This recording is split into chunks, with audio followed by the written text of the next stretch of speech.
This podcast is brought to you by Dr. Kirk Elliott, PhD. In an uncertain economy, if you're looking for wealth management solutions and financial advice, go to kirkelliottphd.com and make an appointment today. Coming up, I'll make the case for why Ronna McDaniel, the poster child of GOP failure, should resign as head of the RNC. Former CIA officer and intelligence specialist Mike Baker joins me. We're going to talk about Israel's predicament in dealing with Hamas and the Palestinians. And I'll explore the removal of an Orthodox Catholic bishop by Pope Francis to ask, who's the real apostate? If you're watching on Rumble or listening on Apple, Google, or Spotify, please subscribe to my channel. This is the Dinesh D'Souza Show.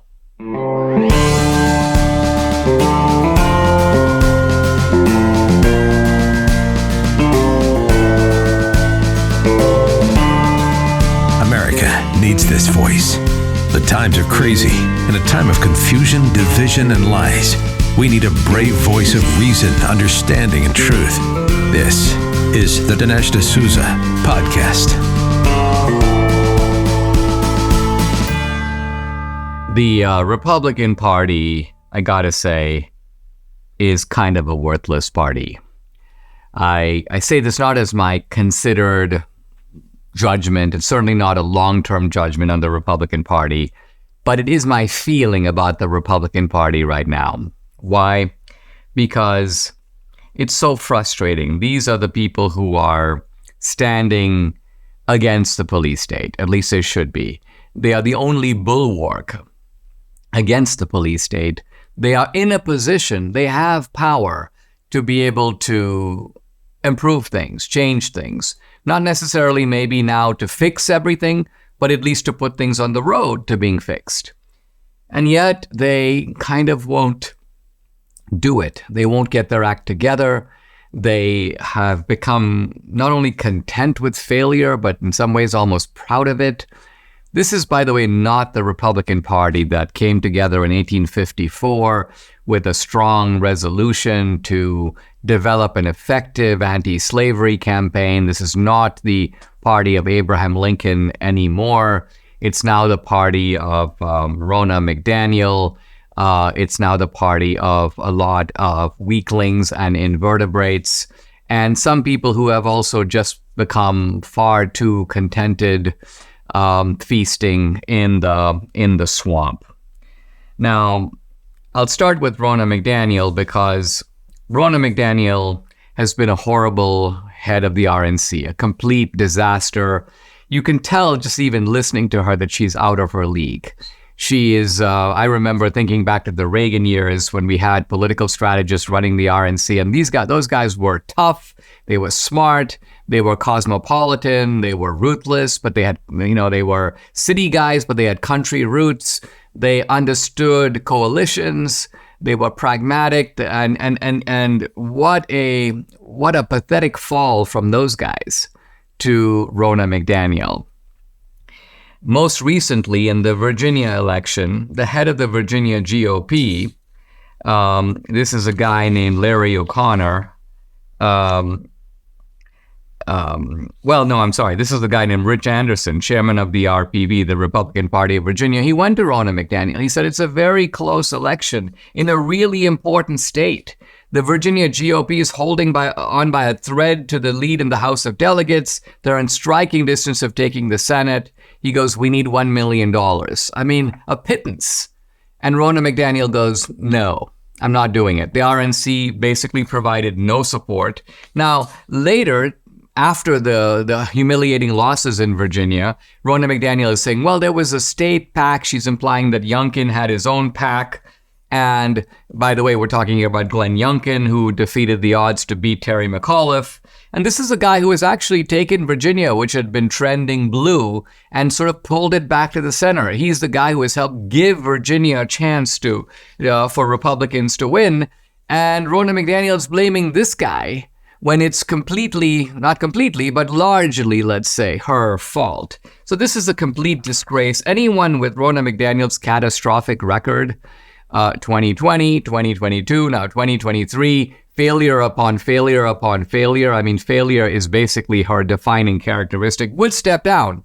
But the obstinacy with which I mean, these are people who are weak-kneed about everything except holding on to their perks, holding on to their jobs. Complete disgrace. Vivek Ramaswamy called her out in the Republican debate, and apparently her reaction was to bash Vivek and say, basically, I'm not giving him a cent, as if it's her money. She gets this money from donors. It's for the advancement of the Republican cause. I'm not going to assign any of it to Vivek because he said he wants me to resign. That's case number one. Now we go to case number two. 70 House GOP members vote to give $300 million plus to the FBI to build a new building in Washington, D.C., a magnificent headquarters. Now, digest this for a minute. The FBI told Newsweek that they are targeting MAGA Republicans. They're creating a special category. And Republicans know that they are in the crosshairs of the FBI, not to mention the other police agencies of government.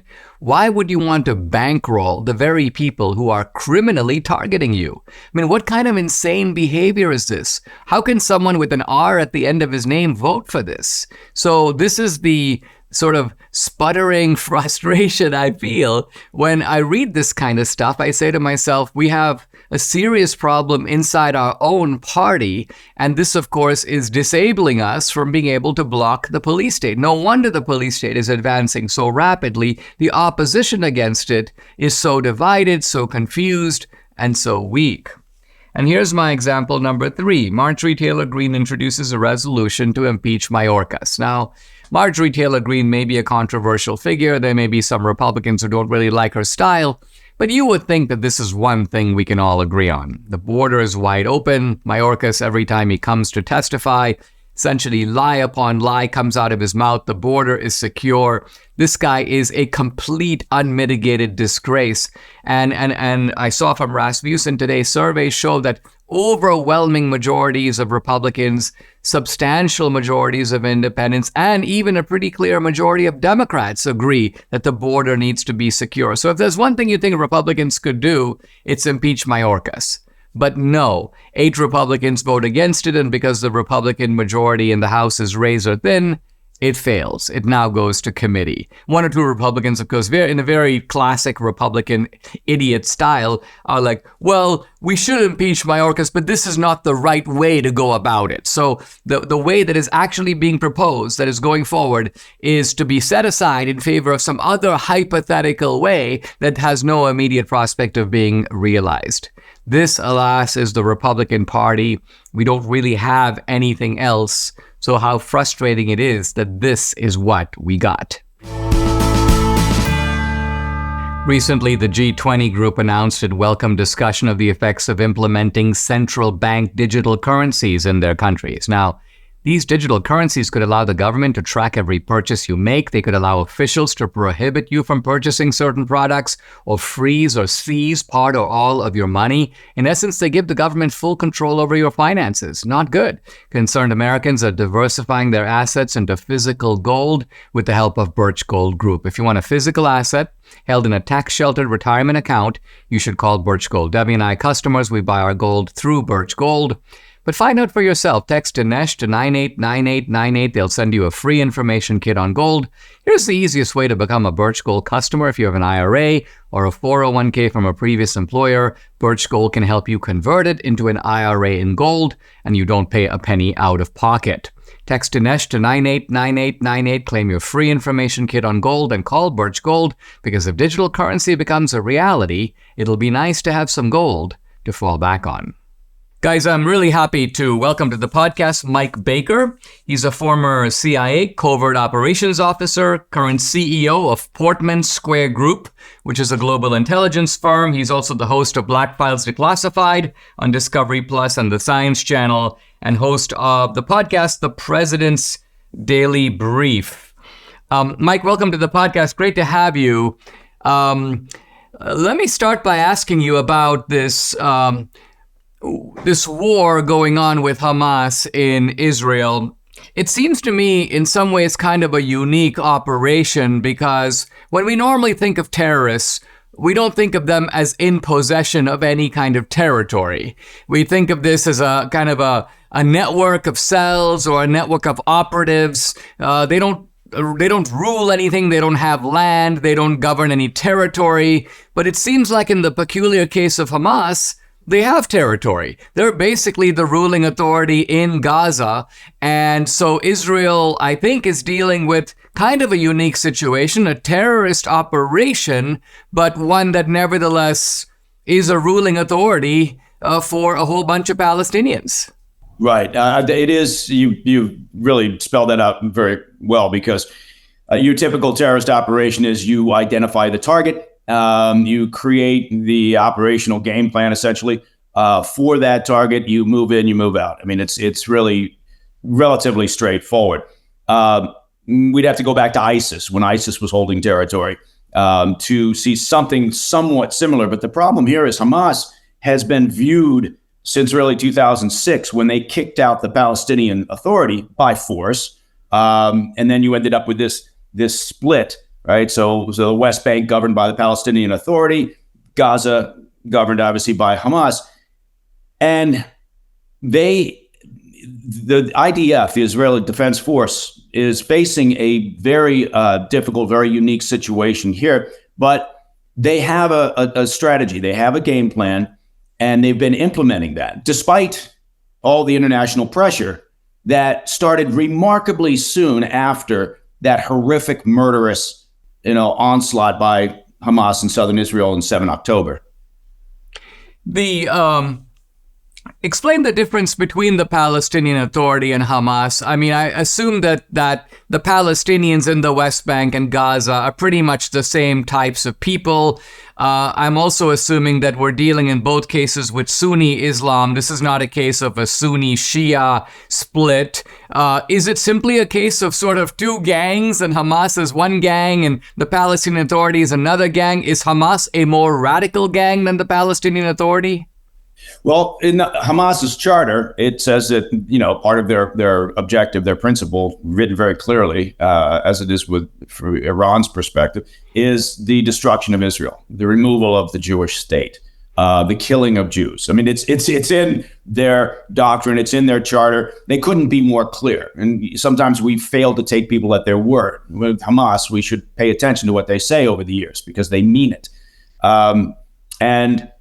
But you're right. I guess in a certain way, your explanation is actually very good. It's like two gangs. And while Palestinian Authority back some 17, 18 years ago was in Gaza, you did have two essential rival gangs. And what happened was, again, Hamas won that battle with Palestinian Authority. They ended up with the West Bank, right? And so when we talk about the idea of, as the White House has been recently, of, look, what does a post-conflict Gaza look like? Jake Sullivan, John Kirby, others in the White House have been saying, well, we've been encouraging the Palestinian Authority concept, the scenario that the Palestinian Authority will come back in and they'll rule Gaza. Well, that's fraught with all sorts of issues. There's all sorts of problems there. But, we have to look at something. We have to look at something other than long-term occupation, because Israel doesn't want long-term occupation of Gaza. Yeah.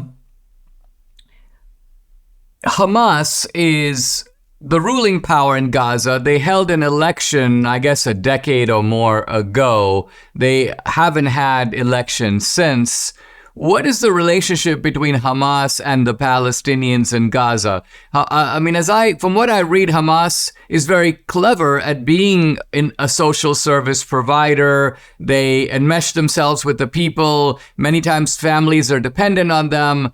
So in other words, they don't seem to be ruling the place dictatorially as a police state. It appears like they've got some deep connections and maybe even support among a lot of Palestinians in Gaza. Is that true, or what's your assessment of that situation?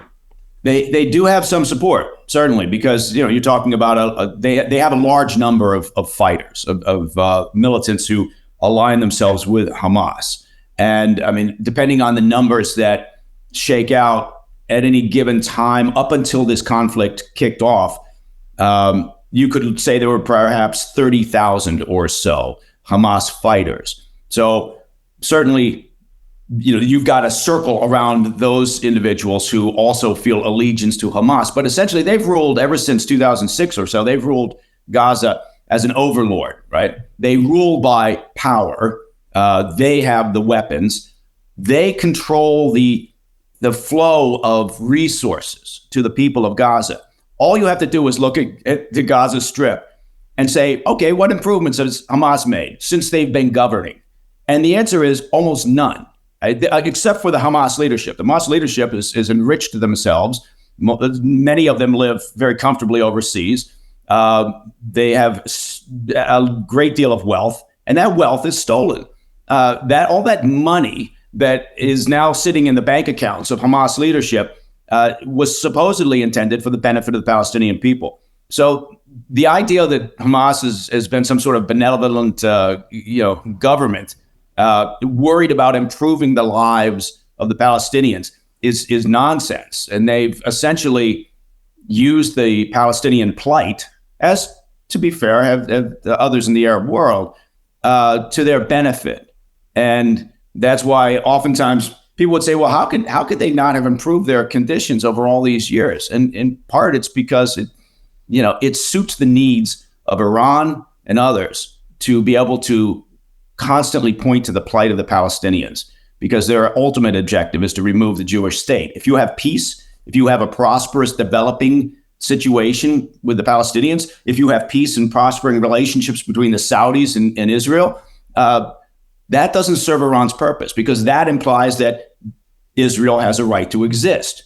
And that's not going to be allowed as far as the Iranian regime is concerned. And the Iranian regime controls Hamas and Hezbollah and several other militant proxies in the region. We'll be right back with Mike Baker, host of the President's Daily Brief. We all know that aches and pains come with getting older, but it doesn't mean you have to endure it, to accept it. That's why I want to tell you about Leah from Ohio and her Relief Factor story. One Sunday, Leah was sitting on a couch in so much pain she was literally in tears.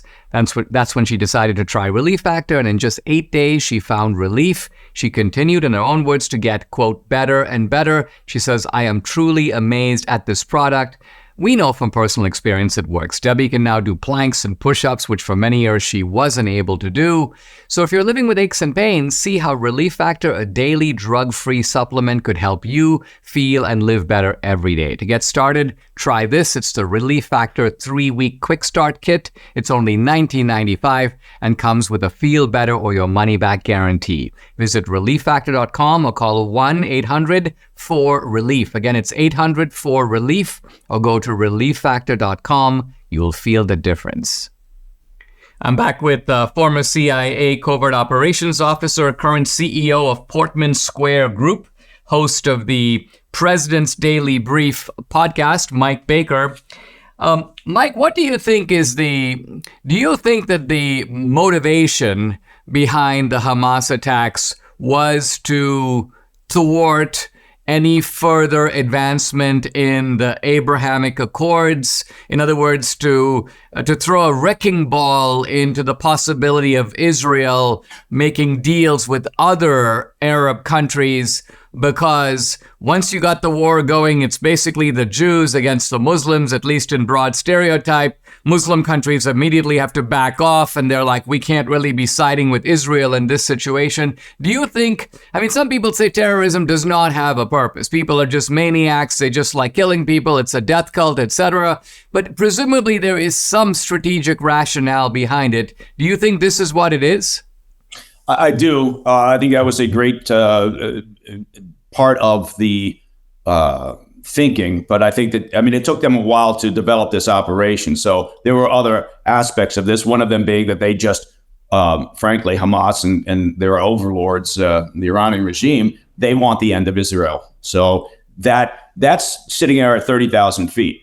But underneath that, in terms of, okay, well, what was the impetus? What were elements of that? I think you've hit it on the head. Look, the idea that the Saudis and Israel would normalize relations, that could then influence other Arab countries to do the same, because it brings stability and economic development to their countries, which they want. That also, underlying that, implies, there you go, Israel's a permanent structure. It has a right to exist. And more than anything, the Iranian regime doesn't want that to happen. So I think that if you look at that and say why the instability, that's the number one reason. But the idea of advancing further with the Abraham Accords and spreading that sort of stability, if that happens, Hamas has no reason to exist. Hamas would lose their funding. They would lose their ability to steal money from the Palestinian people and enrich themselves. Same with Hezbollah in a way. Hezbollah would lose their primary sponsor. And so, yes, I think that had a big part to play in this. You mentioned, Mike, the fact that you've got this kind of Hamas leadership living abroad in luxurious hotels, and some of these guys I've read are multi-millionaires, if not billionaires. Is there something, maybe just prudence, I don't know, that would inhibit the Israelis from saying, well, guess what? In the wake of these kinds of attacks, presumably the orders came from the Hamas leadership, even if they were taking orders from Iran.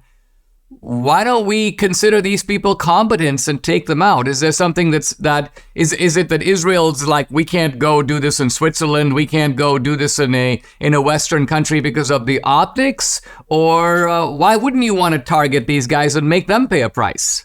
Yeah, I mean, I think there's two parts to that. One is on a personal level, they should pay a price.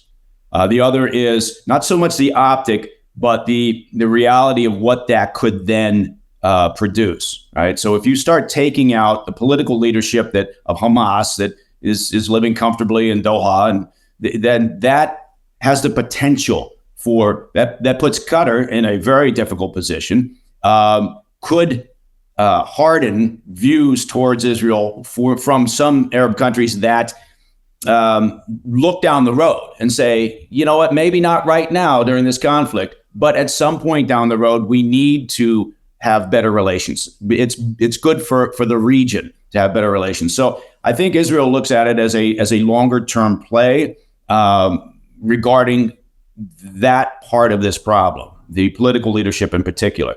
And the political leadership sitting over there stealing money, and it's different from the commanders and the military leadership of Hamas, which is embedded in Gaza, right? So there is some tension between there, and intelligence still isn't pointing very clearly to how much information the political leadership had about what was about to take place on 7 October. Do you think, Mike, we all know that Israeli society was quite divided. Netanyahu has been a controversial leader. Some of the same divisions we see in the United States are also occurring in Israel, divisions also in the media. Is Israeli society fully united, at least on seeing through the war, disregarding the deafening din coming from abroad, and just going, hey, we got a job to do and we're going to do it? Yeah, so the folks I've spoken with ever since this conflict began, as a result of Hamas's actions, there is a very strong sense of unity around the need to do this, the need for the IDF to resolve the Hamas question once and for all, to either degrade them so badly that they can never govern or carry out terrorist actions again, or just remove them entirely. That's a problem. You never really reduce the risk of terror down to zero. But is Netanyahu popular beyond that? No, I think if we're fortunate enough to see this resolve, right, in a peaceful manner eventually, and Hamas is off the radar screen, then I think you'll see the divisions return, right? Politics are politics. But for right now, because of the horror of what happened, because of this existential threat that they're facing from Hamas, because Hamas did this and then they said, we're going to keep doing it, right? It's not as if they said this is a one-off. And I think what also unifies the people right now is the fact that, and I'll tell you, I'm surprised. I didn't know we had so many anti-Semitic bigots hiding under rocks, just waiting for an opportunity to pop up, right? Whether you're talking about college campuses or the streets of Paris or London or wherever. So I think the international reaction that you see in the media, I think that has also unified the Israeli people, because now it's kind of back to, it's us, or it's nobody. No one's coming to save us. So we have to do this ourselves. And I think they do feel very unified right now. We'll be right back with Mike Baker. Debbie and I are on a really good health journey, but we still struggle to eat enough fruits, veggies, and fiber. Now, lucky for us, we discovered Balance of Nature, and there's no better way to get all your fruits and veggies plus fiber than with Balance of Nature. This is Balance of Nature's fruits and veggies in a capsule, so easy to take. Made from fresh whole produce, the produce is powdered after an advanced vacuum cold process, which stabilizes the maximum nutrient content. And this is Balance of Nature's Fiber and Spice, a proprietary blend of fiber and 12 spices for overall and digestive health. Join Debbie and me. Start your journey to better health right now. Call 800-246-8751 or go to balanceofnature.com. You get 35% off your first preferred order by using discount code America. Again, that's balanceofnature.com or call 800-246-8751. Get 35% off your first preferred order by using discount code America. I'm back with former CIA Covert Operations Officer Mike Baker, current CEO of Portman Square Group, host of the podcast The President's Daily Brief. Mike, I saw a post by Alexandria Ocasio-Cortez, AOC, this morning, where she was basically saying that what a ceasefire means is that we give up on the idea that this can be something solved militarily. This has to be solved with kind of political, cultural, and historical awareness, as she puts it. And I remember kind of recoiling at this because I thought to myself, you can't go and inflict a grievous injury on somebody else. And then when they go up in arms and plan to retaliate, you're like, ceasefire. There's something laughable about doing that. It's one thing if you came to them before and said, these issues are complex, let's sit down, there is a historical dimension and so on. But it all rings very hollow now. Does it to you? Yeah, it does. And for all my foreign policy and world conflict strategy, I turn to AOC. What a wealth of experience she has in these sort of problems and understanding of these conflicts. So, it's totally expected to come. And Hamas knew this would happen. They were probably surprised at how quickly the narrative turned. But Hamas knows this. They have a very savvy PR shop, right? They understand public relations. They use this. They knew they were going to have this narrative turn very rapidly, although, again, it happened remarkably quickly, given how horrific this slaughter was. But that's what they counted on. It's just like they count on dead Palestinians. That's their currency. That's how they play this, that's why they're embedded. Right? That's why they build command centers underneath Al-Shifa and other hospitals and schools, because they know that if they do something like 7 October or any other action and the Israelis respond, there is probably going to be an outcry because some civilians are going to be killed in the response. They count on that. So this idea of a ceasefire before you have the return of hostages and you have degraded Hamas to the point, again, where they can't govern and they can't conduct these sort of terrorist activities again in the future. The only people who win in a ceasefire are Hamas and the Iranian regime. That's it. Nobody else wins. And so AOC and others calling for a ceasefire, they're basically saying, yeah, let's kick the can down the road, and we're voting for more violence, more death, more terrorism in the future. They're not solving anything.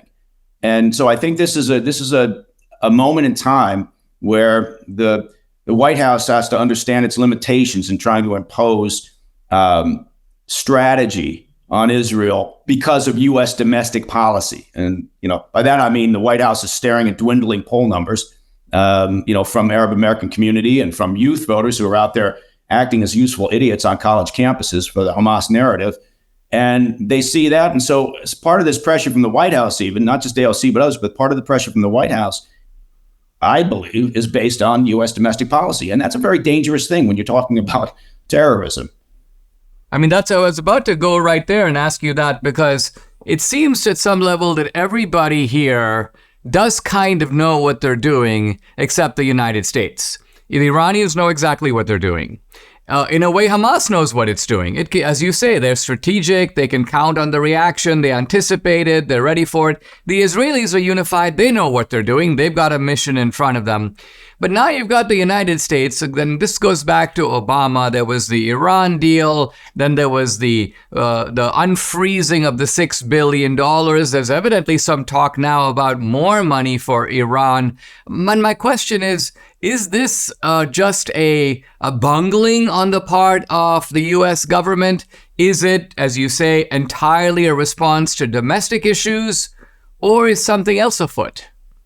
I think it's a bad recipe or combination of the bungling, the weakness under pressure from domestic issues, and the concern over the 2024 election. We here in the U.S. tend to have very short attention spans, right? And so, the general public spent, a surprisingly little amount of time horrified at the slaughter. And now, a lot of those same people are out there, yelling about from the river to the sea, without any real understanding of what's happening or of what Hamas has not done for the people of Gaza, right? And so I think at this point in time, we need to, as if I was the president at this point, I would have a one-on-one sit down with Netanyahu, and I said, okay, what is your game plan here? What do you consider enough? What do you consider? Because they have to make that call, right? For us or for the UN or for anyone else to impose on Israel at this point in time, after 7 October, and after repeated statements from Hamas that they'll continue those actions, we're not in a position to pressure them into a ceasefire. And again, I think a ceasefire benefits no one other than Iran and Hamas. So I get why Israel's concerned. Look, they've got to be concerned about opening up a second front up in northern Israel with Hezbollah. And Hezbollah is also controlled by Iran. So at the end of the day, it does look like if you want stability in the long term and you want development and prosper, at a good life for Palestinians and others in the region, that road's going to have to lead through the Iranian regime at some point. And I'm not saying that we turn our attention to the Iranian regime in a military way, but we better get serious about this because it's a lot easier to deal with Iran right now before they get a nuclear weapon than after they do. So, but I don't think the White House has the stones, or however you want to put it, to go down that path. They're desperate to keep this thing as contained as possible. And again, for very good reasons. You don't want a widening regional conflict. But in a pragmatic sense, we have to understand where this problem originates from and where it will continue to emanate from. And that's the Iranian regime. They're not changing their ways until we put something up that resembles deterrence. Very, very enlightening, Mike Baker. Thank you very much for joining me. I really appreciate it. Thank you, Dinesh. I appreciate you. Mike Lindell just keeps on introducing great deals. He's featuring the all-new MyPillow My Towels. Save 50% off on the 6-piece towel set. Regular price $59.96, but now for a limited time, just $29.98 with promo code Dinesh. Debbie and I have Mike's My Towels all over the house. We love them for ourselves, but we also like to give them away as Christmas presents. So there's an idea for you. The My Towels 6-piece set includes 2 bath towels, 2 hand towels, 2 washcloths. These towels are really amazing. The long stable length of the Sherpur cotton fibers makes them very soft. Because of the long fibers, they can wrap around each other more easily, creating a smoother and softer fabric. Soft to the touch, but without the lotiony feel, and also super absorbent. So take advantage of this 50% off on the 6-piece towel set. Call 800-876-0227. The number again, 800-876-0227. Or go to mypillow.com to get the discount. You need to use the promo code. It's DINESH, Dinesh. How on earth did the Catholic Church end up with Pope Francis? I think I know how the church got him, and that is there is a desire on the part of a universal church, a church that stretches across all the 5 or 6 continents, to kind of spread the wealth around, which is to say to spread the leadership around. So Karol Wojtyła, or John Paul II, was the first Polish pope. He was followed by Benedict. There has been some talk for a while about an African pope, but it wasn't to be this time. I think they decided, okay, well, let's go South America. Let's go to Latin America or South America. And they got Francis. Now, Francis comes out of a leftist political tradition in South America. I don't know if the other cardinals that selected him knew the extent of his leftism. Now, South America has had an economic leftism that goes back a ways. But it looks like Francis is much worse than that. He's not just an economic leftist. He's not just redistribute the wealth. That would be one thing. But he is also a cultural leftist. He appears to be highly influenced by cultural Marxism. This is a guy who, you may almost say that instead of seeing himself as the church's missionary to the world, in other words, let's bring a Christian and Catholic message to the world and try to transform the culture in a Christian and Catholic direction, he sort of sees himself as the world's missionary to the church. So there are all these issues in the world, social justice, the issue of gay rights, the trans. So he goes, I will be the world's missionary. I will take those issues that have been my political and evidently cultural interest for a long time, and I will try to move the Catholic Church and its traditional positions more toward the world. So very sadly, moving the church toward the world instead of the other way around. Now, one man who has been caught in the middle of this is an Orthodox bishop in America named Bishop Strickland. What can we say about Bishop Strickland? Well, he's a bishop in Texas. He is a straight-laced guy. He's Orthodox. He's traditional. He believes in the church as it has existed for 2,000 years. He is also an obedient Catholic, which is to say that he will take orders from the Pope.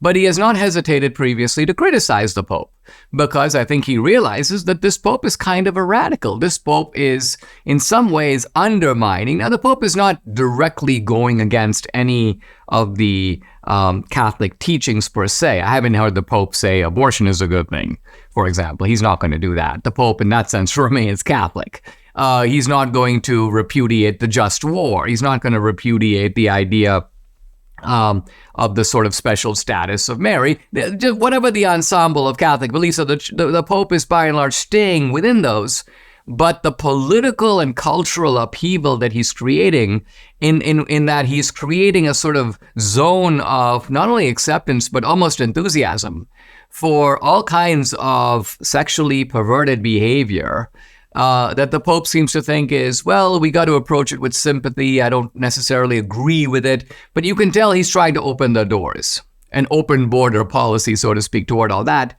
And he is going after the most traditional of the traditional Catholics. So, for example, Catholics who like a Latin Mass, the Pope is like, I'm not really a friend of yours. Well, why not? What's wrong with a Latin Mass? There's nothing wrong with it at all. You would think that the Pope would go. There are some people who like to worship in the old way. They think that because the church began in Latin, that the Mass, in a sense, has a certain kind of iconic quality when said in Latin. No one is saying you shouldn't have Masses in vernacular or Masses in Italian, German, English, and so on. But some people like to go to a Latin Mass. The Pope seems to think that those people are freaks. In other words, interestingly, another group that thinks those people are freaks is the FBI. You might have seen that the Virginia wing of the FBI was like, being a traditionalist Catholic who likes the Latin Mass is somehow a surrogate for being a potential extremist, a domestic extremist, which can then somehow lead to you becoming a domestic terrorist. And so this is the sort of pressure that traditional Catholics are under. And now Bishop Strickland finds himself dismissed. For what? Normally, it's really hard to get dismissed as a bishop, unless you do something scandalous. I mean, you're sort of degrading or desecrating the sacraments, or you're sort of stealing the holy water. I mean, you have to do something outrageous to get booted. And yet, here you have an Orthodox bishop booted by the Pope, who now has put a kind of temporary replacement in his place. It reminds me of something that Pope Benedict once said, and he was speaking, of course, generally not about this specific case, but he said that the smoke of Satan is now within the church. And I think he meant not just the Catholic Church, the institution, but the church more broadly, the body of believers, that the church itself will see a kind of fingerprint of Satan, not just outside, out there where you're fighting it as a unified church, but inside the portals, inside the pews, and inside the ruling authorities of the church itself. Debbie and I made a New Year's resolution. We're going to lose some weight in 2023, and thankfully, PhD weight loss came to our rescue. Debbie's lost 24 pounds. I've lost 27. We're keeping the weight off. We are now both on maintenance. The program is based on science and nutrition. No injections, no pills, no long hours in the gym, no severe calorie restriction, just good, sound, scientifically proven nutrition. It's so simple. They make it easy by providing 80% of your food at no additional cost. They tell you when and what to eat. And guess what? You can do this without ever being hungry. The founder, Dr. Ashley Lucas, has her PhD in chronic disease and sports nutrition. She's also a registered dietitian. She helps people to lose weight and, most important, maintain that weight loss for life. So if you're ready to take the step of losing weight like Debbie and I have, call PhD Weight Loss and Nutrition. Here's the number. Write it down, 864-644-1900, or you can find them online at myphdweightloss.com. The number again to call, 864-644-1900. I spoke yesterday about the conversion of atheist Ayaan Hirsi Ali to Christianity. This is a woman raised in Somalia, and I think because of theocratic Islam and Islamic radicalism, she swung to the other extreme. She wrote a book called Infidel. Her point was basically all religion is bad. I don't think she really had looked at Christianity. Why would she? She was on the rebound, as they say, from Islam. And so she flew into the arms of like Richard Dawkins, Christopher Hitchens, the so-called new atheists. And she's a very smart woman with an academic bent. In fact, she's married to a prominent Harvard historian, Neil Ferguson. And so Ayaan Hirsi Ali became an atheist. But now she says, I recognize that the real fight in the world is between the forces of tyranny and evil, including radical Islam. And what's on the other side? She goes, really, what's on the other side is Judeo-Christianity. It's the Christian tradition and all our liberties in this country. By the way, this is a theme I elucidate in my book, What's So Great About Christianity.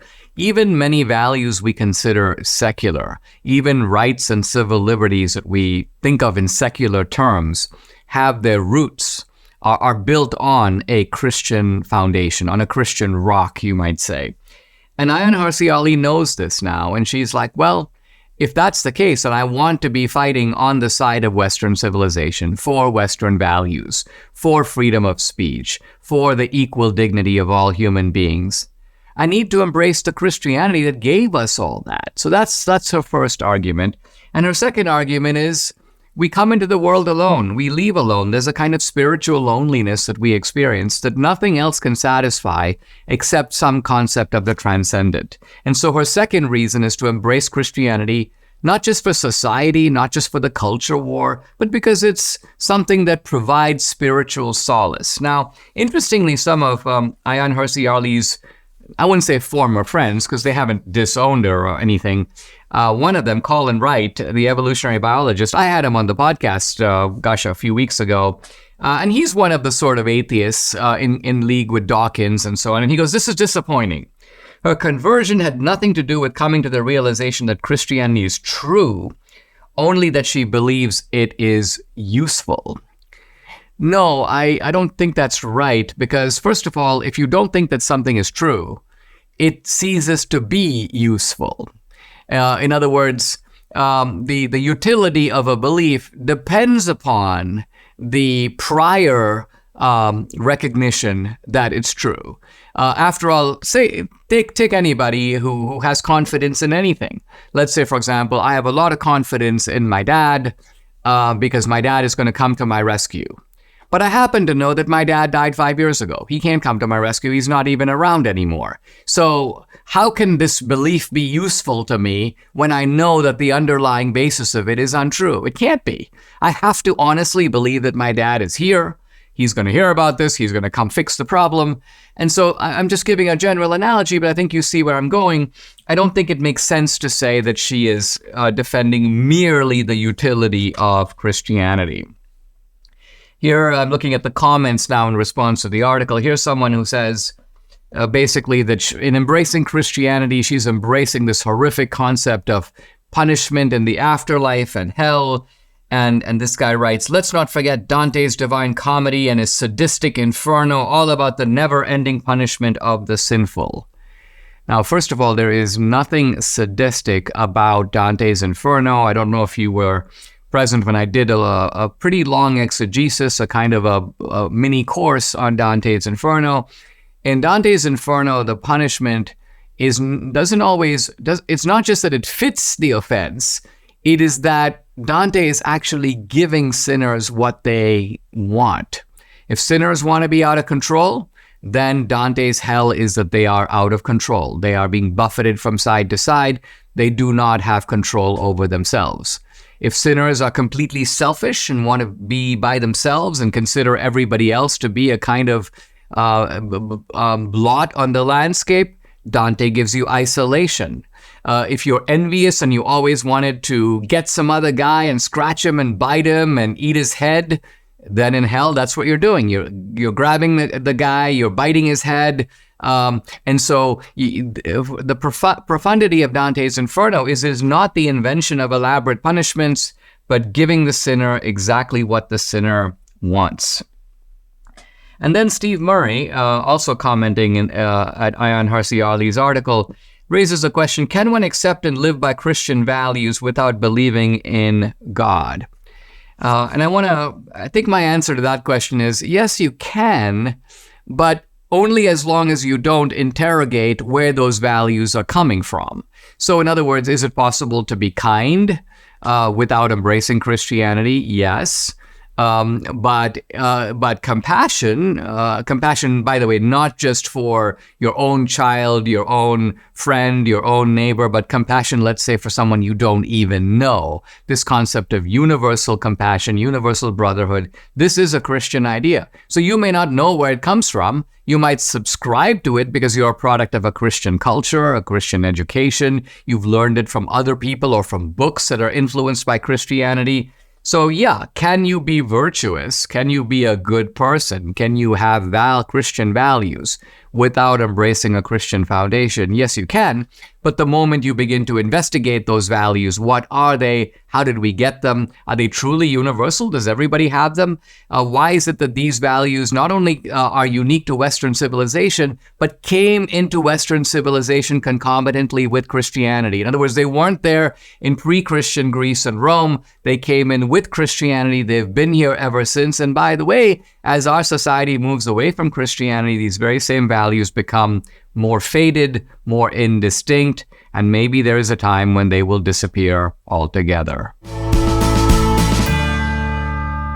Solzhenitsyn is talking about the character and the power of the so-called blue caps, the people who run the prison camps of the Gulag. And he says that they have almost untrammeled power. They can do kind of whatever they want. So they bring in a woman, they want to have their way with her, go for it. You bring in a man, you have his eye on your wife, the guy's wife, you can figure out a way to bring her in, terrify her, have your way with her. So Solzhenitsyn kind of pulls out all the stops. And it's power exercised at that level, but it's also power exercised in a petty way too. Here's a little detail from Solzhenitsyn that involves him. He says, the counterintelligence officer of the 49th Army who arrested me wanted my cigarette case. So he brings him in, he looks at, I'd like to have that cigarette case. And, writes Solzhenitsyn, it wasn't even a cigarette case, but a small German army box of a tempting scarlet, however. So a red box, looks good. And because of that piece, that little thing, that little cigarette box, he carried out a whole maneuver. So Solzhenitsyn goes, doesn't just want to just take the box. There might be other guys and they're like, I want the box. So he's got to come up with a scheme to get it. So here's the scheme. As his first step, he omitted it from the list of belongings that were confiscated from me. So they're taking everything from Solzhenitsyn. They are making an inventory. They're making a list. And this guy's like, don't say anything about the box. Don't put it on the list. And then he tells Solzhenitsyn, you can keep it. You can keep the cigarette case. Why? Because he doesn't want it on the list. If it's on the list, he has to then account for it. The list of confiscated items has got to be sent to some general storehouse. So, writes Solzhenitsyn, he thereupon ordered me to be searched again, knowing all the time that it was all I had in my pockets. So after the counterintelligence officer tells Solzhenitsyn quietly, you can keep it, he then forgets that he told him that. He's like, I think the guy's holding something back. Let's search him again. And sure enough, when they search him again, he's like, aha, what's that? He goes, take him away. And then to prevent my protest, because Solzhenitsyn is going to say, wait a minute, you told me I could keep it. So before he can even say that, put him in the punishment cell. So look at the fairly elaborate ballet that has to be conducted, the little dance for this guy just to get a hold of Solzhenitsyn's cigarette case. Just confiscate it, take it for himself. And then Solzhenitsyn moves into a somewhat more abstract discussion, which I think is very interesting. And he says, where did this wolf tribe appear from our people? Does it stem from our own roots, our own blood? Meaning, you've got this, he calls them a wolf tribe. They're a set of human beings, but they act like wolves. And he goes, where do we get these people? I mean, are they Russian? Are they us? Are they someone else?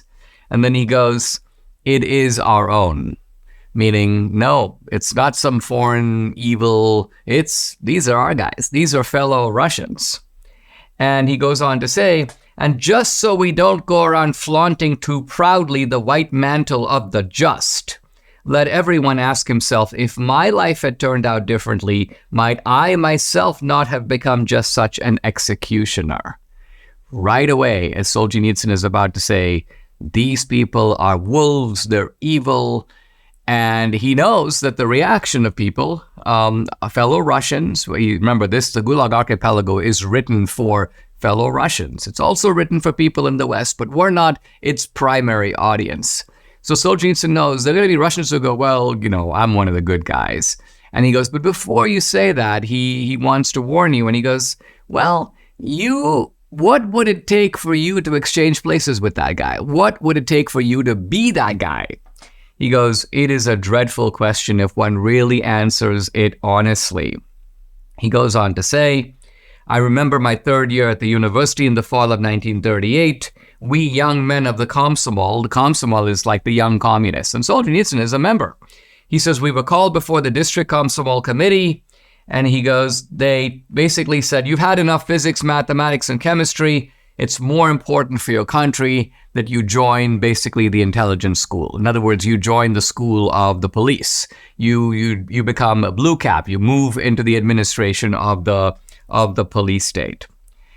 And then Solzhenitsyn fast forwards and he goes, 25 years later, we would think, well, yeah, we understood the sort of arrests that were being made at the time, and the fact that they were torturing people in prisons and the slime they were trying to drag us into.